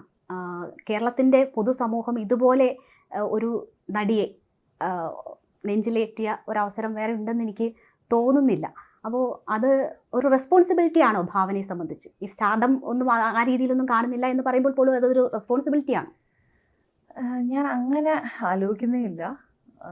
അതായത് കിട്ടുന്ന ഒരു സ്നേഹത്തിനും സപ്പോർട്ടിനും ഞാൻ എന്നും ഗ്രേറ്റ്ഫുൾ ആയിരിക്കും. അതിന് എനിക്കൊരിക്കലും അങ്ങനെ വാക്കുകൾ വെറുതെ ഒരു താങ്ക്സ് പറഞ്ഞിട്ട് എനിക്ക് നിർത്താൻ പറ്റില്ല. ഞാൻ എന്നും ആ ഒരു കടപ്പാട് എന്ന് പറയുന്ന ഒരു സാധനം ഉണ്ടാവില്ലേ, അത് തീർച്ചയായിട്ടും എൻ്റെ ഉള്ളിൽ നിന്ന് തന്നെ ഉണ്ടാവും. അതൊരിക്കലും എനിക്ക് മറക്കാനോ അല്ലെങ്കിൽ ചെറുതായി കാണാനോ എനിക്ക് പറ്റില്ല. അതൊരു ഭയങ്കര വലിയൊരു സന്തോഷം തരുന്ന അല്ലെങ്കിൽ ഓവർവെൽമിങ് എന്ന് പറയുന്ന ഒരു അവസ്ഥയിലേക്ക് കൊണ്ടുവന്ന ഒരു കാര്യമാണ്. പക്ഷെ അത് എന്ന് വെച്ചിട്ടുണ്ടെങ്കിൽ അതൊരു റെസ്പോൺസിബിലിറ്റി ആയിട്ടോ അല്ലെങ്കിൽ ഞാനൊരു എക്സാമ്പിൾ സെറ്റ് ചെയ്യുന്ന ഒന്നും ഞാൻ വിചാരിച്ചിട്ടില്ല. അങ്ങനെയൊന്നും ഞാൻ ആലോചിക്കുന്നേ ഇല്ല. എൻ്റെ ലൈഫിൽ വന്ന ചില കാര്യങ്ങളിൽ എനിക്കെന്താണോ ശരി എന്നുള്ളത് തോന്നുന്നത് ഞാൻ ചെയ്തു എന്ന് മാത്രം. അത് ആർക്കെങ്കിലും ഒരു ഇൻസ്പിറേഷൻ ആവുന്നുണ്ടെങ്കിൽ, ആർക്കെങ്കിലും അതൊരു എന്താ പറയുക, ഒരു പോസിറ്റീവ് കാര്യമായിട്ട് തോന്നുന്നുണ്ടെങ്കിൽ അതിലെനിക്ക് ഒരുപാട് സന്തോഷം. ഭാവനയെ ഒരു ഫൈറ്റർ ആക്കിയത് ആരാണ്? ഭാവന സിനിമയിലേക്ക് വരുമ്പോൾ വലിയ എന്നുവെച്ചാൽ 15ാമത്തെ വയസ്സിൽ വരുന്നു, ടീനേജിൽ വരുന്നു, കോളേജ് ലൈഫ് പോലും ഇല്ലാതെ വരുന്ന കുട്ടിയാണ്, ഒരു കോൺവെൻറ്റിൽ പഠിച്ച് വരുന്ന കുട്ടിയാണ് അല്ലേ. എപ്പോഴും ഭാവന ഒരുപാട് സംസാരിക്കുന്ന, എപ്പോഴും തമാശ പറയുന്ന, ചിരിക്കുന്ന ഒരു പെൺകുട്ടിയായിട്ടാണ് മലയാളി പ്രേക്ഷകർ ആദ്യം കാണുന്നത്. അത് സിനിമയിലായാലും പുറത്ത് ഏതെങ്കിലും ചടങ്ങുകളിലായാലും ഫംഗ്ഷനിലായാലും ഒക്കെ ഭാവന അങ്ങനെയായിരുന്നു. അവിടെ നിന്ന് ഈ നിലയിലേക്ക് ഉള്ള ഒരു മാറ്റം ഉണ്ടായിട്ടുണ്ട്. ഒരു ഫൈറ്റർ നേരത്തെ തന്നെ ഉള്ളിലുണ്ടായിരുന്നു? അങ്ങനെയൊന്നുമില്ല. അതെനിക്ക് തോന്നുന്നു ഓരോ ജീവിതത്തിൽ ഓരോ സാഹചര്യങ്ങൾ വരുമ്പോൾ നമ്മളെല്ലാവരും ഓരോ രീതിയിൽ പ്രതികരിക്കുന്നതായിരിക്കാം. അതായത് ഇപ്പം നാളെ എനിക്കിത് സംഭവിക്കുമെന്നത് എനിക്കറിയില്ലല്ലോ. സംഭവിക്കുമ്പോഴാണ് നമ്മൾ അതിനെ റിയാക്ട് ചെയ്യുന്നു എന്ന് മാത്രം. അതിനെങ്ങനെ നമ്മൾ റിയാക്ട് ചെയ്യുന്നു എന്നുള്ളത്. കാരണം സഡനായിട്ടാണ് എനിക്ക് എൻ്റെ അച്ഛൻ മരിച്ചു പോകുന്നത്, പെട്ടെന്നാണ്. അപ്പം നമുക്ക് എന്താ ചെയ്യേണ്ടതെന്ന് അറിയില്ല. ആ സമയത്ത് നമുക്കൊരു സ്ട്രെങ്ത്ത്, അല്ലെങ്കിൽ അമ്മയുടെ കൂടെ നമ്മൾ ഉണ്ടാവണം, അങ്ങനെയൊക്കെ വരുന്ന ചിന്തകൾ. എനിക്ക് നമ്മളെല്ലാവരെയും ഈ പറയുന്ന ഫൈറ്റേഴ്സും സ്ട്രോങ് ഒക്കെ ആക്കുന്ന നമ്മുടെ ജീവിതത്തിലെ സാഹചര്യങ്ങൾ തന്നെയാണ്. ഒരാളും ഒരു ബോൺ ഫൈറ്ററോ അല്ലെങ്കിൽ ഇന്ന് മുതൽ ഞാൻ ഫൈറ്റ് ചെയ്യുന്നു അങ്ങനെയൊന്നും വിചാരിച്ചിട്ടല്ല. നമ്മുടെ എല്ലാവരുടെയും ഈ പറയുന്ന ഇൻക്ലൂഡിങ് യു, നമ്മുടെ ലൈഫിൽ ഓരോ പ്രോബ്ലംസ് വരുമ്പോൾ നമ്മൾ സ്ട്രോങ് ആയേ പറ്റൂ എന്നുള്ളൊരു അവസ്ഥ വരികയാണ്. അതിന് പ്രത്യേകിച്ച് പരിശീലനമോ അല്ലെങ്കിൽ ആരോ അങ്ങനെ ഉണ്ടായിട്ടോ അതൊന്നുമല്ല. നമ്മൾ ആ സമയത്ത് ആ ഒരു എന്തെങ്കിലും അങ്ങനത്തെ ഒരു അവസ്ഥയിൽ നമ്മൾ ഓക്കെ സ്ട്രോങ് ആയേ പറ്റൂ, അല്ലെങ്കിൽ സ്ട്രോങ് ആയിരിക്കുക എന്നുള്ളത് മാത്രമേ ഒരു ഓപ്ഷൻ ഉള്ളൂ എന്ന് വരുമ്പോൾ നമ്മളൊക്കെ സ്ട്രോങ് ആവുന്നതാണ്. അതിനുവേണ്ടി പ്രത്യേകിച്ച് ഒരു പരിശീലനമോ അല്ലെങ്കിൽ ഒന്നുമില്ല. അച്ഛൻ്റെ സാന്നിധ്യം എത്രമാത്രം? അച്ഛൻ എപ്പോഴും വളരെ സപ്പോർട്ടായിരുന്നു ആ സമയം. നമ്മൾ ആരും പ്രതീക്ഷിക്കാതെയായിരുന്നു. ആൾക്കൊരു ഹെൽത്ത് പ്രോബ്ലംസ് ഉണ്ടായിരുന്നില്ല. പെട്ടെന്നാണ് നമ്മുടെ ലൈഫിൽ നിന്ന് ഒരാൾ വാനിഷായി പോകുന്നത്. അതാണ് ലൈഫ്. നമുക്കൊന്നും ചെയ്യാൻ പറ്റില്ല. അതിന് നമ്മൾ എന്താ ചെയ്യാൻ പറ്റുക? അത് നമ്മൾ ആക്സെപ്റ്റ് ചെയ്യാൻ, പ്രോസസ്സ് ചെയ്യാൻ നമ്മൾ കുറേ സമയമെടുക്കും.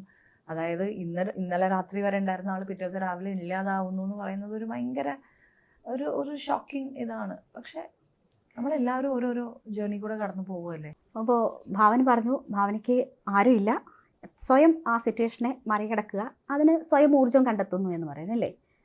ഇത്രയും സ്ട്രോങ് ആയ ഏത് സിറ്റുവേഷൻ വന്നാലും മറികടക്കാൻ സ്വയം തീരുമാനിച്ച് പറ്റുന്ന ഭാവന എന്തിനാണ് ഒരു വാമ്പയർ ആവാൻ ആഗ്രഹിക്കുന്നത്? ഞാൻ ഏത് സിറ്റുവേഷൻ വന്നാലും മറികടക്കുന്നൊന്നും വല്ലതും പറയുന്നില്ല കേട്ടോ. അതൊന്നും എനിക്ക് അറിഞ്ഞൂടാ. എൻ്റെ ലൈഫിൽ ഇനി എന്താണ് വരാൻ പോകുന്നത് എനിക്ക് അറിഞ്ഞൂടാ. അത് ഞാൻ എങ്ങനെ റിയാക്ട് ചെയ്യും, എങ്ങനെ മറികടക്കുന്നു എനിക്ക് അറിഞ്ഞൂടാ.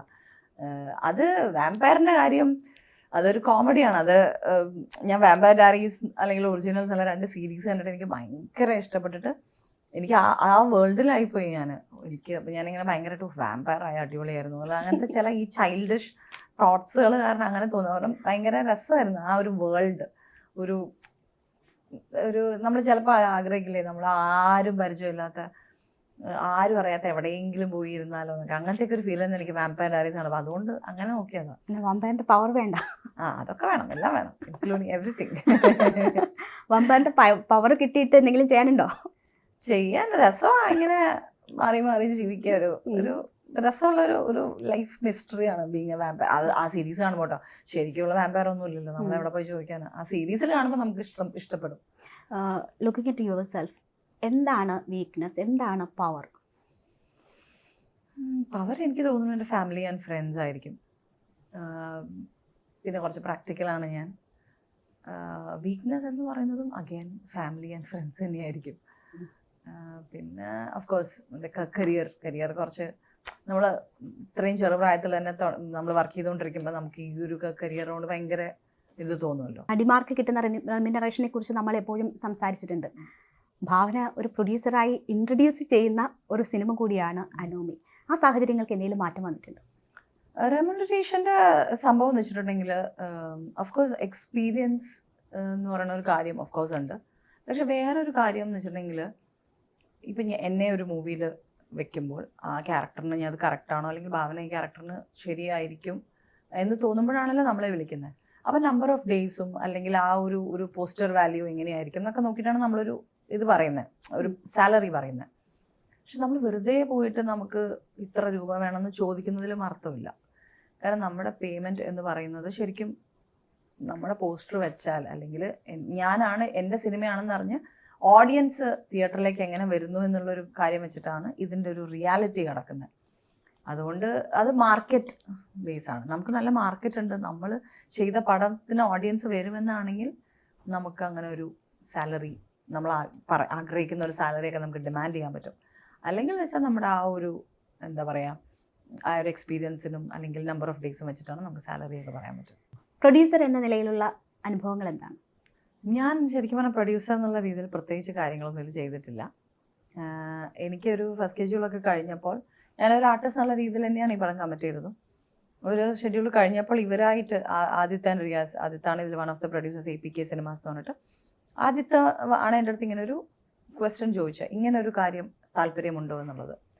നമ്മൾ അതുവരെ ഷൂട്ട് ചെയ്ത വിഷ്വൽസ് കണ്ടിട്ട് ഞാൻ വളരെ ഇംപ്രസ്ഡ് ആയതുകൊണ്ടും എന്തുകൊണ്ട് ചെയ്തുകൂടാന്നുള്ളൊരു കാര്യത്തിനുമാണ് ഞാൻ ഓക്കെ എന്ന് പറഞ്ഞത്.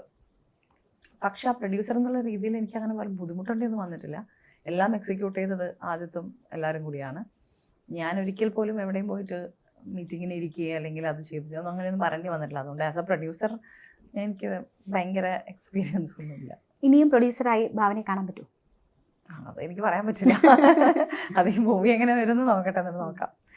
ആഗ്രഹമുണ്ട്. ബിക്കോസ് നല്ലൊരു പ്രോസസ്സാണിത്. അപ്പോൾ നല്ല പ്രോജക്ട്സ് ഒക്കെ വരികയാണെങ്കിൽ നല്ലൊരു കാര്യമാണ്.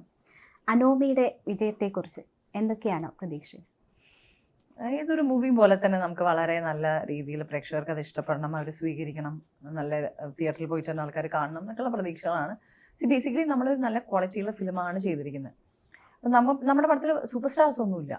ഇപ്പോൾ റഹ്മാൻ സാർ, ഞാൻ, പിന്നെ ഷെബിൻ ബെൻസൺ, പിന്നെ വിഷ്ണു അഗസ്ത്യ, അർജുൻ ലാൽ, വിനു പപ്പു, അങ്ങനെയൊക്കെയുള്ള ആക്ടേഴ്സാണ് ഉള്ളത്. അങ്ങനെ ഓഡിയൻസിനെ മറ്റേ പുള്ളിയുടെ അകത്തേക്ക് കൊണ്ടുവരാൻ പറ്റുന്ന അങ്ങനെ ഒരു ബിഗ് നെയിം സൂപ്പർ സ്റ്റാർസ് ഒന്നും നമ്മുടെ പടത്തിലില്ല. പക്ഷെ ഇതൊരു ക്വാളിറ്റിയുള്ള നല്ല സിനിമയാണ്. അതുകൊണ്ട് തന്നെ ആൾക്കാർ ഇത് തിയേറ്ററിൽ വന്ന് കാണണം എന്നുള്ളൊരു ആഗ്രഹം നമുക്കുണ്ട്. പക്ഷെ മലയാളത്തിൽ നല്ല സിനിമകൾ വരുമ്പോൾ അതിപ്പോൾ വലിയ ആക്ടേഴ്സാണോ ചെറിയ ആക്ടേഴ്സാണോ പുതിയ ആക്ടേഴ്സാണോ എന്നൊന്നും ആൾക്കാർ നോക്കുന്നില്ല. ആൾക്കാർ അത് നല്ലതാണെങ്കിൽ ആക്സെപ്റ്റ് ചെയ്യുന്നു എന്നുള്ളതൊരു ഭയങ്കര സൈൻ, നല്ല പോസിറ്റീവ് സൈനാണ്. അപ്പോൾ അതുകൊണ്ട് ആ ഒരു പ്രതീക്ഷയാണ് നമുക്കുള്ളത്. ഓപ്റ്റിമിസ്റ്റിക് ആണോ എന്ന് ചോദിച്ചാൽ കുറച്ചൊക്കെയാണ്. പക്ഷെ ഒരു 100% ഒന്നുമല്ല. കാരണം ലൈഫിൽ നമുക്ക് എപ്പോഴും നല്ലതേ വരുള്ളൂ എന്ന് ചിന്തിച്ചുകൊണ്ടിരിക്കാനും പറ്റൂല. അങ്ങനെ ചിന്തിച്ചു കഴിഞ്ഞാൽ നേരെ ഉൾട്ടാ സംഭവിക്കുമ്പോൾ അതൊക്കെ ഇങ്ങനെ ഒരു 50-50 പോലെയാണ്. ചില സമയങ്ങളിൽ എനിക്കൊക്കെ ഇത് ഭയങ്കര പ്രശ്നമാണ്. കാരണം ഇതൊരു കൺഫ്യൂഷനാണ്. എല്ലാവരും പറയും പോസിറ്റീവായിട്ട് ചിന്തിക്കണം, എപ്പോഴും പോസിറ്റീവായിട്ട് ചിന്തിക്കണം എന്ന് പറയും. കുറേ പേര് പറയും അധികം ഒന്നും പ്രതീക്ഷിക്കേണ്ട, അപ്പം പിന്നെ നമ്മൾ ഡിസപ്പോയിൻറ്റഡ് ആവില്ല. അപ്പോൾ എനിക്ക് എന്ത് ചെയ്യേണ്ടതെന്ന് കൺഫ്യൂഷനാവും. ഇത് പോസിറ്റീവായി ചിന്തിക്കണോ അതോ പ്രതീക്ഷിക്കാതിരിക്കണോ? അതുകൊണ്ട് പ്രത്യേകിച്ച് ഞാൻ ഇപ്പോൾ ഒന്നും ചിന്തിക്കുന്നില്ല. ഞാൻ പെസിമിസ്റ്റും അല്ല ഓപ്റ്റിമിസ്റ്റും അല്ല, ഞാനിങ്ങനെ ന്യൂട്രലായിട്ട് നിൽക്കുകയാണ്. എന്ത് വരുന്ന പോലെ വരട്ടെ എന്നുള്ളൊരു. ഈ ചിത്രത്തിൻ്റെ വിജയം ഇപ്പോൾ ദൈവത്തിന് കമ്മീഷൻ കൊടുത്തൊന്നും ഉള്ള പ്രൊമോഷനില്ല. അതൊന്നുമില്ല. ദൈവം വിചാരിച്ചാലൊന്നും ഒരു പടം ഓടാൻ പറ്റുമെന്ന് എനിക്ക് തോന്നുന്നില്ല. പടം നല്ല ഏതെങ്കിലും ഒരു മോശം പടം ചെയ്തിട്ട് ദൈവം ഹിറ്റാക്കൊന്നുകൊണ്ട് ഇരുന്നിട്ട് ഒന്നും നടക്കാൻ പോകുന്നില്ല. അതിലും ദൈവത്തിന് നമ്മളെങ്ങനെ പിടിച്ചെടുക്കുന്നത്? നല്ല സിനിമ ചെയ്യുകയാണെങ്കിൽ ആൾക്കാർ കണ്ട് ഇഷ്ടപ്പെടുകയാണെങ്കിൽ അത് ഓക്കെ. നമ്മൾ എന്തെങ്കിലും തട്ടിക്കൂട്ടി വെച്ചിട്ട് ദൈവം വിജയിപ്പിക്കുന്ന ദൈവത്തിനൊരു പണിയില്ലേ? ദൈവം വെറുതെ മറ്റേ പടം ഹിറ്റാക്കാൻ നടക്കുകയാണ്. അപ്പോൾ അങ്ങനെയില്ല. നല്ല എനിക്ക് എല്ലാ സിനിമയും അല്ലെങ്കിൽ ഇത് സൂപ്പർ ഹിറ്റ് ആവും എന്നല്ല ഞാൻ പറയുന്നത്. തിയേറ്ററിൽ വന്ന ആൾക്കാർ കാണണം, എന്നിട്ട് അഭിപ്രായം പറയണം എന്നുള്ളൊരു ആഗ്രഹമുണ്ട്. നല്ലതാവാം ചീത്തയാവാം, അത് ഓരോരുത്തരുടെ പെർസ്പെക്റ്റീവാണ്. നമ്മളിത് മോശമാണെങ്കിലും നിങ്ങൾ കണ്ട് വിജയിപ്പിക്കുമെന്ന് ഒരിക്കലും പറയില്ല. At least give it A chance. മൂവിയിൽ തിയേറ്ററിൽ വന്ന് കാണൂ. കാരണം ഇപ്പോൾ OTT എന്നുള്ളൊരു ഓപ്ഷൻ ഉള്ളതുകൊണ്ട് ആ OTTയിൽ വരുമ്പോൾ കാണാം എന്നുള്ളൊരു മൈൻഡ് സെറ്റ് എല്ലാവർക്കും ഉണ്ടല്ലോ. അതിനെ നമ്മൾ കുറ്റം പറയല്ല. പക്ഷെ സ്റ്റിൽ മൂവി റിലീസാകുമ്പോൾ തിയേറ്ററിൽ വന്ന് കാണൂ, ഒരു ചാൻസ് കൊടുക്കൂ എന്നുള്ളൊരു കാര്യം മാത്രമേ പറയൂ. ഇന്ത്യക്കാക്കൊരു പ്രേമം ഉണ്ടായിരുന്നു എന്ന് പറഞ്ഞ ചിത്രം തിയേറ്ററിൽ പോയ ആളുകൾ കണ്ടില്ല, പക്ഷെ OTTയിൽ കണ്ടിട്ട് ഒരുപാട് പേര് പിന്നീട് റിവ്യൂ എഴുതുന്നതൊക്കെ കണ്ടു. അപ്പോൾ അങ്ങനെ ഒരു പേടിയുണ്ടോ? OTT പ്രിഫർ ചെയ്യുമോ? ബേസിക്കലി ഞാൻ ഈ ഒരു 4 വർഷമൊക്കെ ബ്രേക്ക് കഴിഞ്ഞ് മലയാളം ചെയ്തത് ഇന്ത്യക്കാർക്ക് ഒരു പ്രേമമാണ്. അപ്പം എനിക്കിങ്ങനെ ഒരു OTT കാറ്റഗറി മൂവി ഉണ്ടെന്നുള്ളത് ഞാനൊന്നും ആലോചിച്ചിട്ടില്ല, ഞാൻ അറിഞ്ഞിട്ടുണ്ടായിരുന്നില്ല. ഞാൻ വിചാരിച്ചു ഇതൊരു ഡീസൻറ്റ് മൂവിയാണ്, ഒരു ബ്ലോക്ക് ബസ്റ്റർ, ആൾക്കാർ ഭയങ്കര കണ്ടിട്ടോ അമ്മയെന്ന് പറയണ ആരും കേൾക്കാത്ത കഥയൊന്നും ആയിരുന്നില്ല. പക്ഷെ ഒരു ഫീൽ ഗുഡ് ഫിലിം. പക്ഷെ ഫീൽ ഗുഡ് ഫിലിമുകൾ OTTയിലാണ് ആൾക്കാർ കാണുള്ളൂ എന്നുള്ളത് എനിക്ക് അന്ന് അറിയണ്ടായിരുന്നില്ല. പക്ഷെ അപ്പോൾ തിയേറ്ററിൽ കണ്ട ആൾക്കാരും പറഞ്ഞത് നല്ല സിനിമയാണ്, പക്ഷെ ഒരു ഫീൽ ഗുഡ് മൂവിയാണ് എന്നുള്ളൊരു കാര്യം. പക്ഷേ ഇതൊരു തിയേറ്ററിക്കൽ എക്സ്പീരിയൻസ്. ഇത് ഡെഫിനറ്റ്ലി തിയേറ്ററിക്കൽ എക്സ്പീരിയൻസ് ആണ്. കാരണം നമ്മൾ സൗണ്ട് മിക്സിങ്ങും അല്ലെങ്കിൽ അതൊക്കെ ഒരുപാട് ഈവൻ വിഷ്വൽസ് സിനിമാറ്റോഗ്രാഫി ഒക്കെ ഇത് ഭയങ്കര ഹ്യൂജ് പ്ലേ ആണ്. ഇതിലൊരു ചെറിയ സൈഫൈ എലമെന്റും ഉണ്ട്. അത് ബിഗ് സ്ക്രീനിൽ കാണുമ്പോൾ ഒരു ഭയങ്കര ഒരു ഫീലായിരിക്കും. ഓക്കെ, സ്വാഭാവികമായും തിയേറ്ററിലേക്ക് ആളുകൾ എത്തേണ്ടുന്ന ചിത്രമാണ്. ട്രെയിലർ കണ്ടിട്ടായാലും അതിൻ്റെ ഇപ്പോൾ വരുന്ന വിവരങ്ങൾ കണ്ടിട്ടായാലും ഒരു ആളുകളെ പിൻവലിപ്പിക്കാൻ അല്ലെങ്കിൽ ബോധപൂർവമായ ശ്രമം ഉണ്ടാകുമോ എന്ന് പേടിയുണ്ടോ? അങ്ങനെ ഞാൻ ആലോചിക്കുന്നില്ല. ഇനിയിപ്പോൾ ഐ മീൻ എന്ത് ആയാലും സിനിമ നല്ലതാണെങ്കിൽ ആൾക്കാർ കയറും എന്നുള്ളൊരു വിശ്വാസത്തിലാണ് നമ്മളൊക്കെ ഇരിക്കുന്നത്. ഇനിയിപ്പോൾ അങ്ങനെ ഉണ്ടാവുമോ എന്ന് ചോദിച്ചാൽ എനിക്ക് അറിയില്ല. ഉണ്ടായാൽ ഇതിനെ ബാധിക്കുമോ എന്ന് ചോദിച്ചാൽ അതും എനിക്ക് അറിഞ്ഞുകൂടാ. നേരത്തെ പറഞ്ഞ പോലെ വരുന്ന പോലെ വരട്ടെ എന്നുള്ളൊരു മൈൻഡ് സെറ്റാണ് എനിക്ക് എല്ലാത്തിനും. പക്ഷെ ഒരു കോൺഫിഡൻസ് എവിടെയോ ഈ പടം ഒരു മോശം സിനിമയായിരിക്കില്ല. ആരെങ്കിലും ഇത് എന്ത് ചെയ്തു വെച്ചിരിക്കുന്നത് എന്നുള്ളൊരു കാര്യം ആൾക്കാർ പറയില്ല തീർച്ചയായിട്ടും. പക്ഷെ അത് ഈ പറഞ്ഞ പോലെ ഈ ഒരു ഇപ്പം ഇംഗ്ലീഷ് ഫിലിം പോലെ ഉണ്ടെന്നൊക്കെ കമൻസ്. സോ അങ്ങനെ ഒരു കൈൻഡ് ഓഫ് ത്രില്ലർ ഇൻവെസ്റ്റിഗേഷൻ ഒരു ഹോളിവുഡ് ഫിലിംസ് ഇഷ്ടപ്പെടുന്ന ആൾക്കാർക്കൊക്കെ ഇത് നല്ല ട്രീറ്റ് ആയിരിക്കും. ഡെഫിനറ്റ്ലി ഒരു നല്ല ക്വാളിറ്റിയുള്ള സിനിമയായിരിക്കും. സന്തോഷമായാലും സിനിമയിൽ അഭിനയിക്കും, സങ്കടമാണെങ്കിൽ സിനിമ കാണും, അങ്ങനെയാണോ ഭാവന? അങ്ങനെയല്ല, സന്തോഷമാണെങ്കിലും മൂവി ചെയ്യുന്നതിന് ഇതൊന്നും ഇതേ അല്ല കേട്ടോ, ബാധകമേ അല്ല. മൂവി ചെയ്യുന്നത് നമുക്ക് കഥ കേട്ട് ക്യാരക്ടർ കേട്ട് ഇഷ്ടപ്പെടുമ്പോൾ നമ്മൾ മൂവി ചെയ്യുന്നു. സന്തോഷമാണെങ്കിൽ എനിക്ക് തോന്നുന്നു എന്തും ഷോപ്പിംഗ് അല്ലെങ്കിൽ ഫ്രണ്ട്സിൻ്റെ കൂടെ ഈവൻ നല്ല ഫിലിംസ് കാണാം. സങ്കടമാണെങ്കിലും ഈ പറഞ്ഞ പോലെ എന്തെങ്കിലും കാണുന്നത് നല്ലതാണ്. പെട്ടെന്ന് ഇങ്ങനെ ഡൈവേർട്ടായിട്ട് പോവാമല്ലോ. അപ്പോൾ എന്തെങ്കിലും അങ്ങനെ ഭയങ്കര പെട്ടെന്ന് എനിക്ക് വേറെ എന്തെങ്കിലും ചിന്തിക്കണം എന്നൊക്കെ പറയുമ്പോൾ എന്തെങ്കിലും ഇഷ്ടമുള്ള എന്തെങ്കിലുമൊക്കെ ഇരുന്ന് കാണും. ഒരുപാട് സിനിമ കാണും, സിനിമകൾ ഒരുപാട് കാണും. സമൂഹ മാധ്യമങ്ങൾ ഉപയോഗിക്കാറുണ്ടോ? എനിക്കൊരു ഇൻസ്റ്റാഗ്രാം ഉണ്ട്, അത്രേ ഉള്ളൂ. അതിൽ നടക്കുന്ന ചർച്ചകൾ ശ്രദ്ധിക്കാറുണ്ടോ? ആക്ച്വലി ഇല്ല. ഞാൻ ഇൻസ്റ്റാഗ്രാമിൽ എന്തെങ്കിലും ഞാൻ പോസ്റ്റ് ഇടും, എൻ്റെ എന്തെങ്കിലും കാര്യങ്ങൾ ചിലപ്പോൾ അവിടെ വരുന്ന എന്തെങ്കിലും റെസ്പോൺസ് എന്തെങ്കിലും കമൻസ് ഉണ്ടെങ്കിൽ ഞാൻ റെസ്പോണ്ട് ചെയ്യും, ഹായ് തരും, അങ്ങനെയൊക്കെ, അത്രയൊക്കെ തന്നെ ഉള്ളൂ. സമൂഹ മാധ്യമങ്ങളിൽ നടക്കുന്ന ചർച്ചകൾ വേദനിപ്പിക്കാറുണ്ടോ? ഞാൻ നോക്കാറില്ല, പിന്നെ അറിയില്ലല്ലോ. ഞാൻ ഓരോരുത്തരുടെ അഭിപ്രായങ്ങളല്ലേ അവർ പറയും, അല്ലെങ്കിൽ അവർക്ക് ഓരോരുത്തർക്കും ഓരോ അഭിപ്രായങ്ങളല്ലേ. എല്ലാവരും ഒരുപോലെ ചിന്തിക്കണം എന്ന് പറയാൻ പറ്റില്ലല്ലോ. സോ അവർ പറയട്ടെ, ചർച്ച ചെയ്യട്ടെ. അപ്പോൾ ഈ PR ഇത്രയും പണം ചെലവൊക്കെ ഈ സമൂഹ മാധ്യമത്തിൽ ആളുകൾ നടത്തുന്ന ചർച്ചയൊന്നും ഭാവന കാണുപോലില്ല. കണ്ടിട്ടുണ്ട് ഞാൻ, ഇപ്പം ഞാൻ കാണാറില്ല. ബിക്കോസ് എന്തിനാണ്, മുൻപൊക്കെ ഞാൻ കണ്ടിട്ടുണ്ട്. പിന്നെ ഒരിക്കലും അങ്ങനെ ഒരാളെ പറ്റിയിട്ട് മോശമായിട്ട് എഴുതുമ്പോൾ അവർക്ക് എന്തെങ്കിലും സന്തോഷം കിട്ടുന്നുണ്ടെങ്കിൽ അത് കിട്ടിക്കോട്ടെ എന്ന് വിചാരിക്കും. ബിക്കോസ് ഇവർക്ക് ആർക്കും എന്നെയോ എൻ്റെ ഫാമിലിയോ അല്ലെങ്കിൽ ഞാൻ ഗോ ത്രൂ ചെയ്തോ ഒന്നും അറിയാൻ ശ്രമിക്കുക പോലും വേണ്ട. സോ കാണുമ്പോൾ തന്നെ മോശമായിട്ട് എന്തെങ്കിലും എഴുതുക എന്നുള്ളൊരു തോട്ടിൽ നടക്കുന്ന ആൾക്കാരാണ്. അവരുടെ അടുത്ത് നമ്മൾ എന്തു പോയി പറയാനാ? അപ്പോൾ അതാണ് അവരുടെ പേർപ്പസ് എങ്കിൽ എഴുതട്ടെ. അവർക്ക് അങ്ങനെ കണ്ടുടനെ ചിലപ്പോൾ ഞാൻ വല്ല മഴയെ പറ്റിയായിരിക്കും സംസാരിക്കുന്നുണ്ടാവും, എന്നാലും എന്തെങ്കിലും തെറി കളിച്ചേക്കാം. ചിലപ്പോൾ ഞാനിരുന്ന് വല്ല ഭക്ഷണത്തിനെ പറ്റിയായിരിക്കും പറയുന്നത്, എന്നാലും പോയി എന്തെങ്കിലും മോശം പറയാം. അപ്പം അങ്ങനെ പോകുന്ന ആൾക്കാർ എന്തെങ്കിലും പറഞ്ഞതിന് എതിരഭിപ്രായത്തിന് അയക്കുകയായിരിക്കില്ല. കാണുമ്പോൾ തന്നെ ഓക്കെ എന്നാൽ പോയി 2 മോശം എന്തെങ്കിലും എഴുതട്ടെ. അങ്ങനെയുള്ള ആൾക്കാരുടെ അടുത്ത് നമ്മളെന്ത് പറയാൻ, അവർ എഴുതട്ടെ. സമൂഹ മാധ്യമത്തിലെ ഈ രീതിയിലുള്ള ഇടപെടലുകൾ ഇനി ഭാവനയുടെ കണ്ണ് നിറയ്ക്കില്ല അല്ലേ? അങ്ങനെയൊന്നും എനിക്ക് ഉറപ്പ് പറയാൻ പറ്റില്ല. അതിപ്പോൾ നമുക്ക് സ്റ്റേജ് കഴിഞ്ഞില്ലേ, പറയാൻ പറ്റില്ല അതൊന്നും. അത് നമ്മൾ അങ്ങനെ ഒരു ഹ്യൂമൻ ബീങ്ങിന് അങ്ങനെ ഇനി ഞാൻ അതിനൊരിക്കലും വിഷമിക്കില്ല എന്നൊന്നും തീരുമാനിക്കാനൊന്നും പറ്റുമൊന്നുമില്ല. അങ്ങനെയൊക്കെ ആണെങ്കിൽ നമ്മൾ എത്രയോ നല്ല ലൈഫായി പോയേനെ. അതൊന്നും എനിക്ക് ഉറപ്പ് പറയാൻ പറ്റില്ല. പക്ഷേ I can do one thing, I can ignore. അതാ പറയണേ, പോയി അന്വേഷിക്കുക, പോയി എന്താ എഴുതിയിരിക്കുന്നത് നോക്കുക, കാര്യങ്ങൾ അവിടേക്ക് പോവാതിരിക്കുക. ഒരു നെഗറ്റീവ് സ്പേസ് ആണെങ്കിൽ അവിടേക്ക് പോവാതിരിക്കാൻ നമുക്ക് പറ്റും. പോയിട്ട് പിന്നെ വിഷമിക്കില്ല എന്ന് പറയാൻ പറ്റില്ല.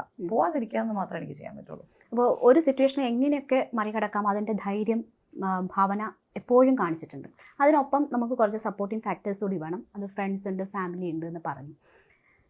അതുപോലെ തന്നെയാണോ ഈ IFFKയുടെ വേദി, ഭാവനയ്ക്ക് കിട്ടുന്ന വേദികൾ അതുപോലെ ഹെൽപ്ഫുൾ ആയിട്ടുണ്ടോ ഭാവനയെ സംബന്ധിച്ച്?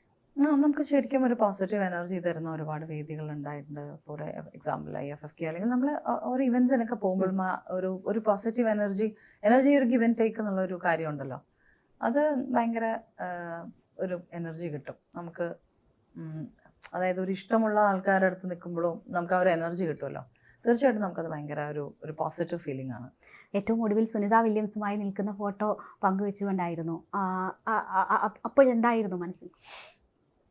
ഭയങ്കര എക്സൈറ്റ്മെൻ്റ് ആയിരുന്നു. അങ്ങനെ എനിക്ക് ഈ ഈ മിസ്റ്ററികളെ ഇഷ്ടപ്പെടാവുന്ന ഒരാളായതുകൊണ്ട് തന്നെ space, other world, aliens, black hole എന്നൊക്കെ പറഞ്ഞിട്ട് എനിക്ക് ഭയങ്കര ഇഷ്ടമാണ് അറിയാൻ. നമ്മൾ വേറെ പ്ലാനറ്റിൽ ലൈഫ് ഉണ്ടോ അങ്ങനെ ഇങ്ങനെ. നമ്മൾ സ്പേസ് എക്സ്പീരിയൻസ് എന്ന് പറയുന്നത് ചിലപ്പോൾ അല്ലെങ്കിൽ ഇൻറ്റർസ്റ്റെല്ലാർ പോലത്തെ ഒരു മൂവി കാണുക, അല്ലെങ്കിൽ ഗ്രാവിറ്റി പോലത്തെ ഒരു ഫിലിം കാണുക, പാസഞ്ചർ കാണുക, അതൊക്കെ ആയിരിക്കും നമ്മുടെ എക്സ്പീരിയൻസ്.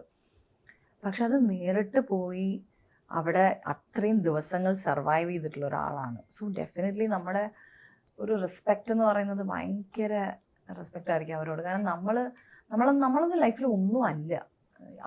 അവർ അവിടെ പറഞ്ഞ വാക്ക് അതാണ്. അവർക്ക് മുകളിൽ നോക്കിക്കഴിഞ്ഞാൽ ഭൂമി എന്ന് പറയുന്നൊരു പ്ലാനറ്റാണ്. നമ്മളെല്ലാവരും അതിലാണ് താമസിക്കുന്നത്. അപ്പോൾ അവർ പറഞ്ഞത് അങ്ങനെയാണ്, എന്തിനാണ് അങ്ങോട്ടും ഇങ്ങോട്ടും ഹെയ്റ്റും ദേഷ്യവും വഴക്കും? നമ്മളെല്ലാവരും ഒരു പ്ലാനറ്റിൽ കഴിയുന്ന ആൾക്കാർ, നമ്മൾ ജനിക്കുന്നു മരിക്കുന്നു. സോ എന്താണ് ലൈഫ് എന്ന് ലിറ്ററലി അറിഞ്ഞിട്ടുള്ള ഒരാളാണ് സുനിത വില്യംസ് എന്ന് പറയുന്ന ഒരു ലെജൻഡാണ് അവർ. അപ്പോൾ അവരുടെ കൂടെ ഒരു വേദി പങ്കിടാൻ പറ്റുകയെന്ന് വെച്ചിട്ടുണ്ടെങ്കിൽ വലിയൊരു കാര്യമായിട്ട് ഞാൻ കരുതുന്നു. ബിക്കോസ് നമ്മളൊക്കെ ലൈഫിൽ ഒരുപാട് ഹംബിൾ ചെയ്യുന്ന മൊമെൻറ്റ്സ് ആണ് ഇവരൊക്കെ. Because we are nothing. നമ്മളൊരു പ്ലാനറ്റിൽ ശരിക്കും ഒരു വെക്കേഷന് പോലെ വന്നിരിക്കുകയാണ്. കുറച്ച് കാലം നമ്മളെല്ലാവരും മരിച്ചു പോകും. എന്താണ് നമ്മളിവിടെ കാട്ടിക്കൂട്ടുന്നത് എന്നുള്ളത് നമ്മുടെ കോൺഷ്യസ് ക്ലിയർ ആക്കുക എന്നുള്ളതാണ്.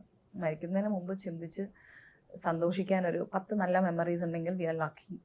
അപ്പോൾ അങ്ങനെ നമ്മളെ ഹംബിൾ ചെയ്യിക്കുന്ന ഒരു മൊമെൻ്റ് ആയിരുന്നു അത്. സോ അവരെ പോലെ ഒരു ലെജൻഡ് ലിറ്ററലി അവർ സ്പേസിൽ പോയി വന്ന ആൾക്കാരാണ്. സോ തീർച്ചയായിട്ടും അത് എനിക്കൊരു വളരെ വളരെ മെമ്മറബിൾ ആയിട്ടുള്ളൊരു മൊമെൻ്റാണ്.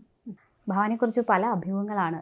ഭാവന മത്സരിക്കാൻ പോകുന്നു നിയമസഭാ തെരഞ്ഞെടുപ്പ്. ഞാൻ ഇതുപോലെ ഈ പ്രൊമോഷൻസ് ഇന്റർവ്യൂസിന്റെ ഇടയിലാണ് ഞാൻ തന്നെ ഞെട്ടി. ഞാനോ എപ്പോ എവിടെ നവീൻ വിളിച്ചോ? നവീൻ മലയാളം ഒന്നും വായിക്കാൻ അറിയില്ല. നവീൻ ഇതൊന്നും അറിയില്ല. നവീൻ ഞാൻ പറയുമ്പോഴേ അറിയുള്ളൂ. അപ്പോൾ അത് എനിക്കും ഭയങ്കര ഒരു സർപ്രൈസിങ് ആൻഡ് ചിരി വന്ന ന്യൂസാണ്. അത് ആരാണ് അത് തുടങ്ങി വെച്ചതെന്ന് പോലും എനിക്ക് അറിഞ്ഞൂടാ. ഇതിപ്പോൾ നവീൻ്റെ കാര്യം കൂടി വന്നപ്പോൾ നവീനെ ഇനിയും ശല്യപ്പെടുത്തുന്നത് തുടരും എന്നതായിരുന്നു വിവാഹ വാർഷികത്തിൽ ഏറ്റവും ഒടുവിൽ പറഞ്ഞത്. എത്രമാത്രം ഭാവനയെ ഉൾക്കൊള്ളാൻ നവീന് പറ്റുന്നുണ്ട്? ഭാവനയുടെ ഈ മൂഡ് സ്വിങ്സ് ആയാലും മറ്റ് കടന്നു പോകുന്ന ഓരോ സാഹചര്യങ്ങളിലും എങ്ങനെ എത്രമാത്രം ഹെൽപ്ഫുള്ളാണ് നവീൻ? മേ ബി നമ്മൾ രണ്ടുപേരും ഒരു മെച്ചുവേർഡ് ഇൻഡിവിജ്വൽസ് ആയതുകൊണ്ട് തന്നെ ഒരു സ്പേസ് റെസ്പെക്ട് ചെയ്യുന്ന ആൾക്കാരാണ്. അപ്പോൾ ഈവൻ നവീനും പ്രശ്നങ്ങളുണ്ടാകുമ്പോൾ ഞാൻ എന്തെങ്കിലും വിളിച്ചു കഴിഞ്ഞിട്ടുണ്ടെങ്കിൽ ബുജു ഞാൻ തിരിച്ചു വിളിക്കാം എന്ന് പറയുമ്പോൾ ഞാൻ ഓക്കെ എനിക്ക് മനസ്സിലാവും. അപ്പോൾ ആ ഒരു സംഭവം എന്തായാലും ഉണ്ട്. അത് മേ ബി നമ്മുടെ ഒരു ലവ് റിലേഷൻഷിപ്പ് കഴിഞ്ഞ് കല്യാണത്തിലേക്ക് എത്തി ഇപ്പോൾ ഒരു ഹസ്ബൻഡ് ആൻഡ് വൈഫ് എന്നുള്ള രീതിയിലുള്ള ഒരു മെച്യൂരിറ്റി അങ്ങോട്ടും ഇങ്ങോട്ടും അറിയാൻ പറ്റുമല്ലോ. അപ്പോൾ അത് തീർച്ചയായിട്ടും എനിക്ക് അങ്ങനെ ഒരു സ്പേസ് തരുന്ന ഒരാൾ തന്നെയാണ് നവീൻ. ഇനി മലയാളത്തിൽ നിന്ന് ഭാവനയ്ക്ക് കോള് വന്നാൽ കൂടുതൽ അക്സെപ്റ്റ് ചെയ്യുമോ? നല്ല സ്ക്രിപ്റ്റ് ആണെങ്കിൽ, എനിക്ക് ഇഷ്ടപ്പെടുന്ന കഥയാണ്, ക്യാരക്ടറാണെങ്കിൽ ഡെഫിനറ്റ്ലി ഞാൻ ചെയ്യും. അങ്ങനെ അത് ആ സമയത്ത് എനിക്ക് മെൻ്റലി കുറച്ച് സ്പേസ് വേണമായിരുന്നു. അതുകൊണ്ടാണ് ഞാനൊരു 4-5 വർഷം മാറി നിന്നത്. ഇപ്പം ഞാൻ മൂവി ചെയ്യുന്നുണ്ട്. പക്ഷേ ഈ പറഞ്ഞ പോലെ ഇപ്പം എനിക്ക് എല്ലാ മാസവും ഒന്നും മൂവി ചെയ്യാൻ പറ്റിയെന്ന് വരില്ല. നല്ല ക്യാരക്ടേഴ്സ് വന്ന് നല്ല സിനിമയാണ്, നല്ല പ്രോജക്റ്റാണ്, നല്ല സ്ക്രിപ്റ്റ് ആണെങ്കിൽ മാത്രം ഞാൻ ഡെഫിനറ്റ്ലി ഇടും. അപ്പോൾ all the best Bhavana. Anomie ഒരു വലിയ വിജയമാകട്ടെ. ഇനിയും മലയാളി പ്രേക്ഷകർക്ക് കാണാൻ കഴിയട്ടെ. Thank you so much. Thank you.